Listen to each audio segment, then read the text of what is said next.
et historiques qui nous apprennent des choses. Donc je me suis dit ça, je veux trop le lire et en apprendre plus. Et depuis d'ailleurs, il y a quelqu'un qui m'a donné le DVD parce qu'il y a eu aussi un DVD sur ce cas qui a été fait. Donc je ne l'ai pas encore regardé, mais voilà, pour aller probablement plus en détail parce que sur une BD forcément c'est plus court. Donc déjà elle était magnifique, les dessins étaient superbes, j'ai adoré. Des couleurs assez sombres, assez chaudes, assez foncées, mais la ressemblance, parce que dans cette histoire, vous vous en doutez sûrement, il va y avoir des personnes, des personnalités connues.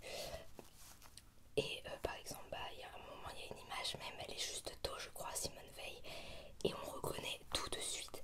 Et les personnes que vous connaissez, comme Simone Veil, voilà, vous les reconnaissez direct. Après, il y en a, j'avoue, que je ne connais pas, que je ne connaissais pas, et je me suis pas encore renseignée plus dessus, il faut que je le fasse.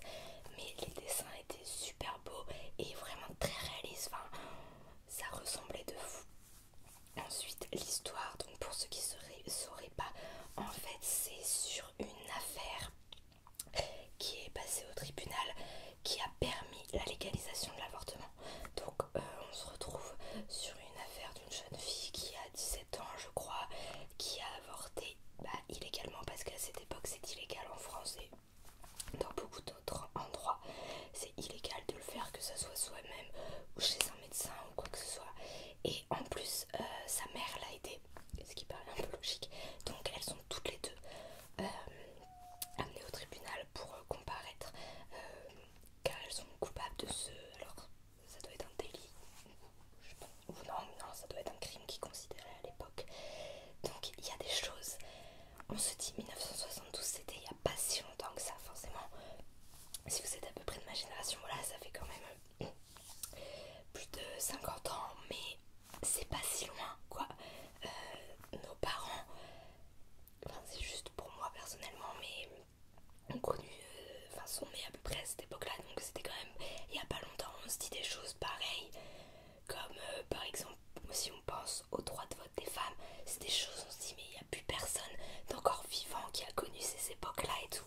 Et bah si, parce qu'en fait c'était vraiment il n'y a pas longtemps, et même le droit de vote au final c'est il n'y a pas si longtemps que ça, un peu plus, mais pas beaucoup. Et par contre il y a des choses dans ce livre où je me suis dit c'est catastrophique parce que c'est toujours comme ça aujourd'hui. Donc déjà j'ai lu ça dans un contexte politique assez stressant. Donc l'avortement a été légalisé et d'ailleurs il a même été pérennisé, enfin ce droit a été pérennisé d'une certaine manière, mais à l'échelle européenne la France ne veut pas laisser passer, enfin bref c'est un peu compliqué. Mais avec les élections européennes et les élections législatives qui ont suivi, c'est vrai que de lire ce livre à ce moment-là, ça remet un peu en cause. C'est Simone Veil qui a toujours dit ça, je crois, que les droits des femmes ne seront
y en avait quand même qui se soulevaient face à ça, mais très peu. Mais voilà, donc c'était super intéressant, super bien fait. Ça permet d'en apprendre plus sur le sujet rapidement. Voilà, si après vous voulez plus vous renseigner, vous pourrez, mais là juste un début c'est bien, et tu es moins bête. Donc je suis un peu moins bête maintenant. Ensuite j'ai lu un livre, là je sais pas si Bobigny 1960 je peux dire que c'est un coup de cœur. C'était super, mais je sais pas, même si tout était très bien et que c'est super intéressant, je sais pas, peut-être que c'est trop court aussi, je sais pas, mais lui, je pense quand même que c'est un coup de cœur vu comment je l'ai dévoré en plus. C'est un livre, donc Et pourtant nous sommes vivants, que j'ai envie de lire depuis super longtemps. Je crois que c'était Christiane Tran qui l'avait lu et qui m'avait donné envie de le lire. Et ça fait plusieurs années. Et du coup je suis contente de enfin pouvoir le découvrir. Et je l'avais mis donc dans ma pile à lire. Mais au final, par la situation actuelle, mais aussi par la situation générale et par ma situation aussi à moi, je me suis dit, je sais pas si c'est la bonne période parce que je sais que ça va être un livre très très très difficile. Sauf que j'avais plus beaucoup de livres one shot à lire et je voulais pas commencer de nouvelles sagas. Je préférais déjà descendre ma balle avec les one shot. Je me suis dit faut quand même que je le lise. Donc un jour j'étais là oui, un jour non, un jour oui, un jour non. Au final je me suis dit je le commence et si je me rends compte que j'y arrive vraiment pas, j'arrête quoi et puis c'est tout. Et en fait ça l'a très très bien fait. Donc je suis contente et j'ai adoré. Donc j'ai le résumé, donc je vais vous le lire. Un été, un concert qui avait commencé comme une fête au festival d'Amberside, donc en Angleterre si je me rappelle bien. L'impensable se produit. Pendant le feu d'artifice, des terroristes tirent sur la foule. 5 adolescents témoignent. J'ai pas envie de vous dire les prénoms. Bon, si vous n'allez pas le lire tout de suite. Parce que moi j'avais pas lu le résumé et tant mieux. Parce qu'au final ça spoilait pour un truc. Il y a Joey et Ellie, aussi beaux et magnétiques l'un que l'autre. Violette, élève sérieuse et douce. Peaches, passionnée de théâtre, et Marge, qui fait tout pour passer inaperçue au lycée. Au cours de cette nuit tragique, ils vont se croiser, s'aider, se perdre, se retrouver. Une seule chose compte, survivre et vivre à nouveau. Donc c'était génial, j'ai déjà lu des livres par rapport aux attentats. J'avais lu de Arnaud Catherine. Ils sont là normalement, mais ils sont cachés par d'autres livres. À cœur ouvert, quelque chose comme ça, je vous remettrai le nom. J'avais adoré, mais j'avoue que ça avait été un petit peu dur. Il y avait trois livres. Il y a des moments c'était un peu dur, après ça dépend de vous, de votre situation actuelle, de vos angoisses, de tout ça. Mais pour moi c'est un sujet un peu difficile. Celui-là, j'ai pas du tout eu de mal. Ouais, je sais pas si... Pourquoi il y en a aussi un autre, ça m'a fait beaucoup penser au livre 54 minutes que j'avais lu, qui se passe dans un lycée américain. Et en fait il y a un lycéen qui va plus ou moins barricader le lycée, garder tous les élèves et les profs je crois à l'intérieur pendant 54 minutes et qui va je crois pas qu'il ait tué tout le monde, mais voilà, qui a fait un attentat terroriste quoi. Donc ça m'a fait un peu penser à ça parce que je crois que c'était un peu présenté comme ça par horaire, mais aussi avec les noms des gens. Là en fait on a les prénoms des gens qui à chaque fois racontent un peu leur partie de l'histoire et ça se mêle. C'était génial. Il y a un soir j'ai lu ça pendant des heures. Je me suis dit je vais faire plein de cauchemars. Non ça va, j'en ai pas fait. En plus il est super beau. Et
c'est quand même une grande ville, moins que Nice, mais voilà, on était clairement pas bien situé. Et pendant tout le feu d'artifice, j'étais trop mal en me disant là, s'il y a un attentat, on n'a aucune chance de s'en sortir vu comment c'est organisé, vu où on est placé, tout ça.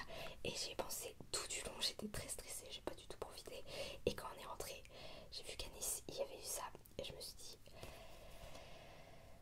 bah voilà, enfin, malheureusement il y a des moments où on se dit que c'est plus propice à force, vu qu'il y a eu d'autres attentats, je suppose que c'est pour ça. Donc, par contre, du coup c'était horrible pour certaines choses qui se passent, qui sont racontées, et puis bah, évidemment il y a beaucoup de morts, mais il y a aussi des survivants, heureusement, et tout ce qu'ils arrivent à surpasser, je me dis mais ils sont tellement forts, je sais pas, et j'ai pas du tout envie de savoir, je sais pas si c'est vraiment ce qu'on dit, l'instinct de survie qui fait qu'on peut dépasser des limites qu'on n'aurait jamais cru, ou si moi j'aurais été incapable, je sais pas, et je veux évidemment pas savoir, mais vraiment ces gens se disent pas du tout courageux à des moments. Moi j'étais là, quoi? Vous êtes pas courageux vous foutez de moi, vous êtes trop fort quoi. Et à des moments il se passe des choses atroces, pas que dans le sens en mode ah c'est gore, c'est horrible, genre il se passe pas ça mais il lui découpe des bras par exemple, il se passe pas du tout ça, mais il se passe des choses horribles,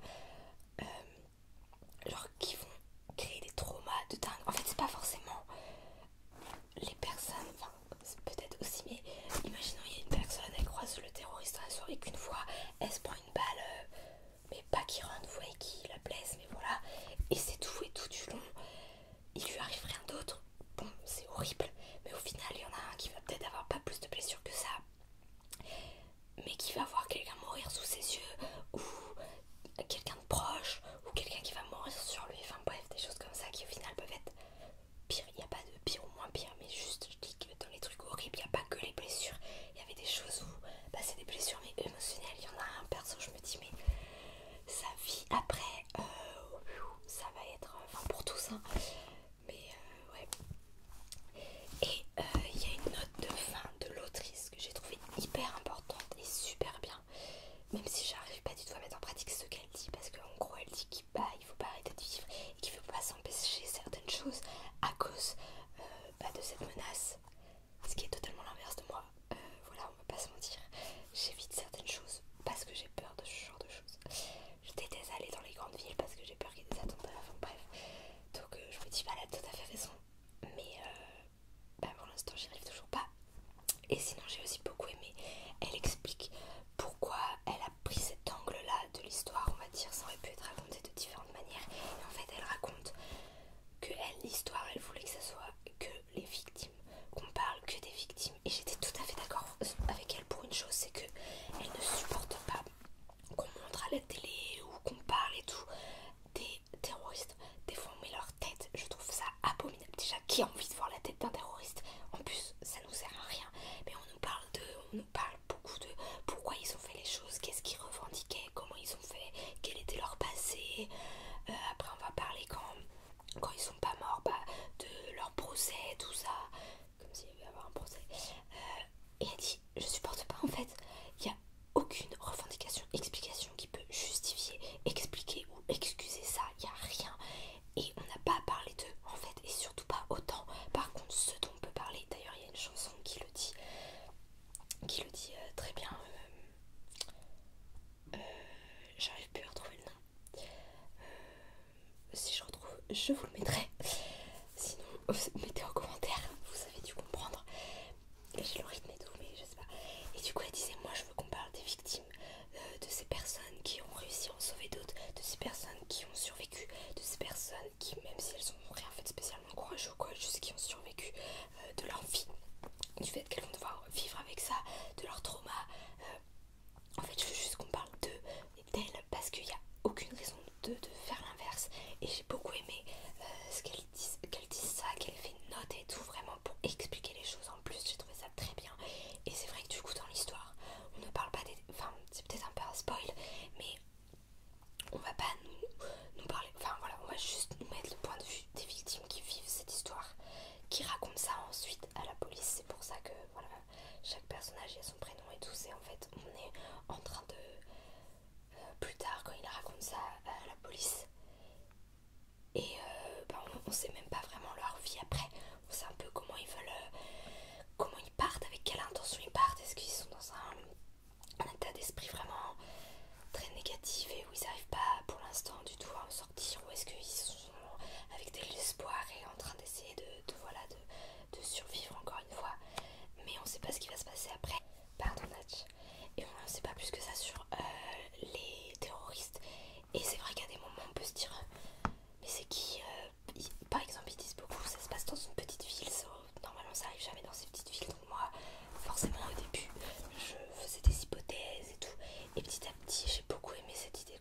pas plus sur eux et que c'est pas sur ça que ça se base.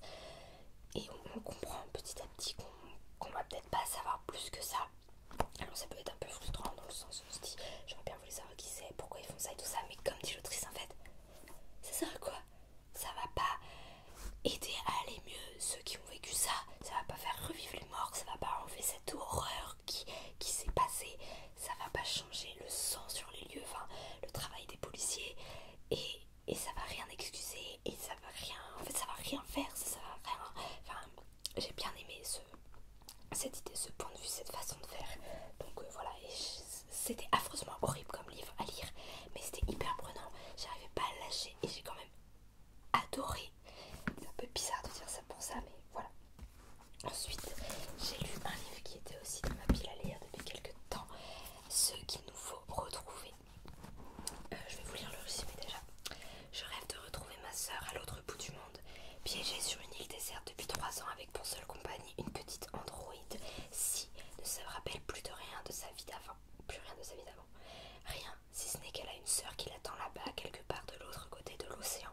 Elle le sent dans la moelle de ses os. Il lui faut à tout prix échapper à cette île pour aller la retrouver. Mais comment? Un monde plus loin. Casey Mizuhara vit dans une cité dans les nuages conçue pour protéger l'humanité des désastres naturels qui se succèdent sur Terre.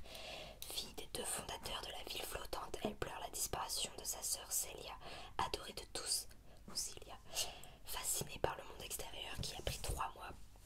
Plutôt un bateau et mis le cap vers le large sans plus jamais donner signe de vie. Mais soudain, un matin, la présence de Celia est repérée quelque part en ville. Casey s'enfonce dans les entrailles du monstre, bien décidée à percer les secrets de son aîné, et il faut dire qu'elle n'en manquait pas pour pouvoir enfin la serrer de nouveau dans ses bras. Et c'est marqué l'un des page-turners les plus tordus, surprenants et fascinants que vous lirez cette année. Et c'est vrai que tordu, surprenant et fascinant, ça représente assez bien. Alors, c'est Audrey du Souffle de Meaux qu'on avait parlé qui m'avait donné envie de le lire, et surtout ça parlait d'une histoire entre 2 sœurs, donc ayant une grande sœur, ça me touche particulièrement et donc ça me donnait d'autant plus envie. J'ai pas lu le résumé, j'ai pas relu avant de le lire et je me rappelais pas du tout de ce côté un peu futuriste qui avait un peu ouais je sais pas comment dire autrement, et du coup je m'attendais pas à ça et au début ça m'a un peu surprise et un peu perturbée. Au début j'avais un peu du mal, je pense les 100 premières pages sur beaucoup parce que c'est un pavé quand même, je crois qu'il y en a 512, quelque chose comme ça, 504. Les 100 premières pages j'avais un peu du mal à rentrer dedans, en plus ils s'expliquaient pas parce que du coup ils vivent dans un monde différent du nôtre, mais suite, enfin il y a aussi notre monde un peu mais qui est moins évoqué, mais suite aux catastrophes naturelles tout ça, donc ils ont dû s'adapter, mais c'est quand même des gens qui viennent de notre monde, c'est pas une autre planète. Et du coup ils ont des manières de faire, des manières de parler, des objets, des maisons, une planète, une ville différente, et en fait ils s'expliquaient pas les choses et ils ont jamais expliqué, et au tout début du coup je comprenais pas grand chose. Petit à petit on comprend, enfin il y a certaines choses, j'étais toujours là un peu, je visualise pas ce que c'est pour eux dans leur monde, mais ça gênait pas la compréhension, mais au tout début j'étais là, je comprends rien. Donc les 100 premières pages j'ai eu un peu du mal, mais après ça l'a fait, et là juste avant le début du challenge des 4000 pages de cet été qui commençait le 1er juillet, le 30 juin, j'ai lu plus de 200 pages, j'arrivais pas à le lâcher, j'étais à fond. Et oui, à partir d'un moment, tu commences à comprendre certaines choses, c'était là en mode mais non, waouh, mais c'est quoi ça? Et t'aurais jamais pensé à ça, mais en fait c'est pas du tout ce que t'es en train de penser, il se passe encore plein d'autres trucs, et à des moments j'étais là, mais attends, il reste 300 pages ou 200 pages et on a l'impression qu'on arrive à la fin, mais non, nouveau truc de malade et tout, et j'arrivais jamais à deviner, enfin vers la fin je devinais certaines choses mais pas le tout.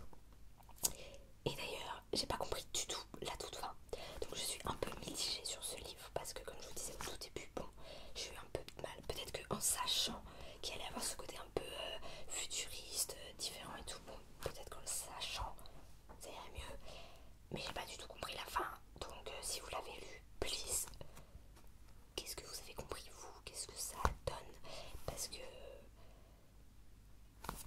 enfin pour certaines choses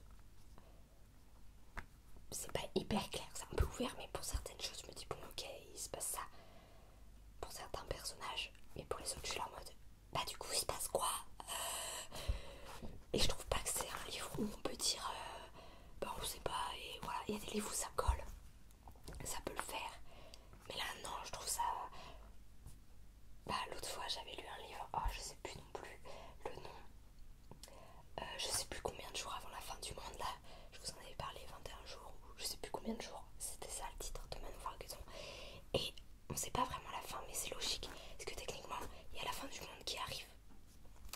Donc si à la fin du mois on va pas se revoir à la fin, même si ça m'avait un peu perturbée et frustrée. Mais là, je vous dis dans le livre, ça va pas, ça le fait pas du tout, qu'il n'y ait pas de fin. Je suis pas d'accord. Donc ouais, j'ai rien compris. Enfin, j'ai pas. Enfin, c'est genre la dernière page. Vraiment, j'étais là. Quoi?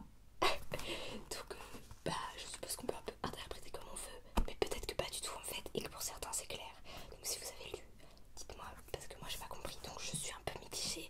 C'était quand même bien, mais c'était absolument pas ce à quoi je m'attendais. Déjà, dû au côté très futuriste et la relation des sœurs, j'ai pas été déçue parce que c'était intéressant et bien plus original et inédit que ce que j'imaginais. Donc j'aime bien découvrir des choses qu'on lit pas ailleurs. Mais le petit côté, voilà, la connexion entre les deux sœurs, le côté mignon et tout, l'amour des sœurs, il y a de ça, mais pas comme je le voulais. Et j'avoue que ça m'a juste un peu manqué parce que, bah voilà, moi j'ai une sœur, j'aime ma sœur, j'avais un peu envie de voir ça, mais bah, je voulais ça dans un autre livre tout simplement, c'est pas grave, c'est bien de changer aussi. Ensuite, j'ai lu une BD que je n'ai pas avec. Ah, mais si, je ne l'ai pas encore rendue. Ensuite, j'ai lu la BD Les yeux fermés de Héloïse Martin, enfin sur l'idée de Héloïse Martin. Alors, il n'y a pas vraiment de résumé. Pourquoi, maman, pourquoi il est là? Je vais vous montrer un peu à quoi ça ressemble dedans. Je n'ai pas trouvé la page la plus gaie. Ah, c'est pas très gai comme histoire. Donc en gros, j'ai pas tout, enfin, j'ai pas tout compris. Au tout début, il y a Héloïse Martin qui a écrit: il y a quelques années, j'ai été invitée à une fête de famille. Voici ce qui aurait pu s'y passer. Mais moi, je croyais avoir vu, quand je m'étais renseignée sur ce livre, que c'était un peu ce qui lui était arrivé. Donc je ne sais pas trop. Mais en gros, Héloïse Martin et une de ses cousines se sont fait agresser sexuellement quand elles étaient très jeunes. Elles devaient même pas avoir 10 ans, ça se trouve, par une personne de la famille, genre la femme de leur non, le mari de leur tante, donc pas par sang, leur tante c'est le sang et lui c'est par mariage que c'est leur oncle. Et moi j'avais vu une interview où en gros elle disait que malgré que ça s'est su, qu'elle l'a dit, qu'il y a eu un procès, qu'il a même été reconnu coupable, il a même avoué tout ça, et bien ensuite la famille n'a pas changé ses relations vis-à-vis de lui, ses réactions, et donc il était toujours invité comme si de rien n'était, il lui parlait normalement, tout ça. Et donc là on suit une famille qui se retrouve pour l'anniversaire de mariage des grands-parents, et d'ailleurs la grand-mère est affreuse parce qu'elle soutient mais à un niveau catastrophique le mec. Et donc il y a Héloïse, vu que c'est pas vraiment elle, qui vient aussi et qui savait pas du tout qui serait là. Et donc on suit à la fois le présent durant cette réunion de famille, et à la fois on revoit des images de quand elle se sont fait agresser, quand il y a le procès, quand elle a annoncé à ses parents et tout, on voit un peu des flashbacks. Et tout du long on comprend pas trop la relation avec le père, parce que le père de la personnage principale n'est pas là. Et ça m'a beaucoup touchée. À la fin il y a une lettre d'Héloïse Martin qui fait les remerciements, mais donc on voit bien que, même si c'est pas exactement ce qui se passe apparemment dans le livre, on voit bien que voilà, c'est inspiré de son histoire.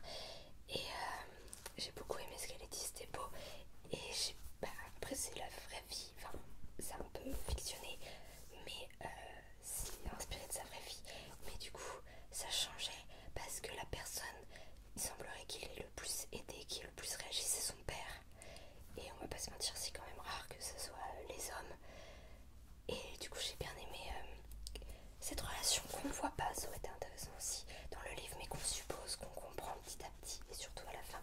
Et du coup cette lettre qu'elle a écrite, et je sais pas si je peux vous la lire parce que ça ferait peut-être un peu spoil, mais ça va faire un peu résumé. À 11 ans, j'ai eu le courage de parler. Aujourd'hui, j'ai le courage de partir. Je ne comprends plus rien. Pourquoi notre famille lui donne une seconde chance qu'il ne mérite pas? Pourquoi t'en veulent-ils d'avoir porté plainte? Donc son père. Pourquoi n'est-il pas en prison? Comment peuvent-ils accepter de mettre en danger tous ses enfants?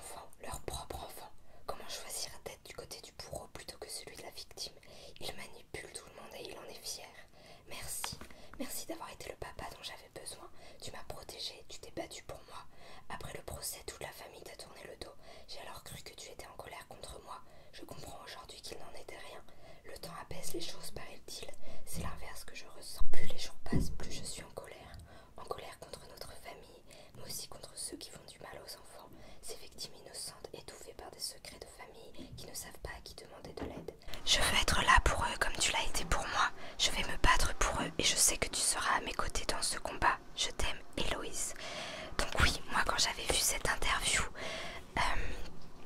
où elle disait que les gens en fait c'était comme si rien n'avait changé et qu'ils étaient toujours dans la famille. Je me suis dit mais what, comment c'est even possible en fait. Je me suis dit mais moi il y a quelqu'un qui fait ça dans la famille, plus jamais il y met les pieds, et s'il le fait parce que les autres l'autorisent, bah je ferai bien comprendre que moi je trouve ça inacceptable, et du coup même si ça n'est en aucun cas ni à moi ni à la victime de ne plus mettre les pieds là, je n'aurais pas le choix que de le faire. Donc c'était très intéressant, c'est aussi un angle qu'on voit pas souvent je trouve, donc c'était très bien. Pas joyeux non plus, horrible aussi, mais très bien. Et à la fin, il y a des numéros, tout ça, des sites pour si on a besoin d'aide. Donc effectivement, c'est toujours bien de les rappeler. Et ensuite, le dernier livre, je l'ai eu en cadeau au Burger King dans le menu enfant. Enfin, c'est pas moi, c'est ma mère d'ailleurs. Yo-Yo et la nuit du chat, qui vient des pyjamasques apparemment. C'était nul en vrai. Désolée, mais c'est quoi cette histoire? Déjà, les noms des personnages. Alors là, pour faire enfant, moi qui dis en général qu'il n'y a pas d'âge pour les livres, que les livres pour enfants peuvent en général toujours être adaptés pour les adultes, là pour faire gamin et bébé ça le faisait vraiment. L'histoire avait pas vraiment de sens, pas vraiment d'intérêt. Les prénoms déjà des personnages, Pipou, Glu-Glu, c'est quoi ces noms? Vous pouviez pas trouver plus pourris. Et c'était bizarrement écrit. J'ai pas été fan en fait à des moments. Alors c'est un de mes défauts dans l'écriture aussi, mais apparemment eux aussi, parce que le show don't tell était mal fait. Donc c'est une règle dans l'écriture qui dit qu'il vaut mieux réussir à faire voir les choses au lecteur ou à la lectrice plutôt que de lui dire. Et là c'était très mal fait parce que par exemple à un moment soi-disant il était en train de courir, on le comprend après vu ce qui se passe. Moi j'avais pas du tout compris qu'il courait. Alors c'est sûrement aussi parce que c'est une histoire qui a été écrite